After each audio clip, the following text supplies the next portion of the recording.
اتفاقهای کسبه شریک اجتماعی حکومت مملکت میباشند. تحت همین عنوان در ناحیه واسع با ابتکار شورای اتفاقهای کسبه ولایت ختلان همایش آموزشی دایر گردید.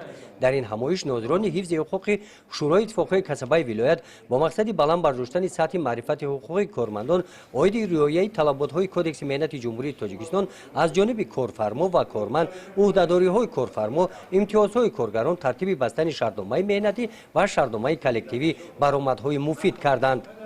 موافق قرار حکومت جمهوری تاجیکستان که از سال 2018 تا سال 2028 یعنی که برای بلند برداشتن فرهنگ حقوقی شهروندان جمهوری تاجیکستان برنامه مذکور قبول شده است و اجرایش آن هم در واسطه اخبار عامه هم در تشکیلات جمعیتی این روانه گردیده شده است و مقصد ما هم در آن است که بلند برداشتن فرهنگ حقوقی مردم ما یعنی شهروندان ما باشد که از حقوق امتیاز و عهده‌داری خود با خبر باشند. اشتراکچیان همایش کارمندان مسئول کمیته‌های اتفاق کسبه صحوی راهبران تشکیلات‌های ابتدایی بودند.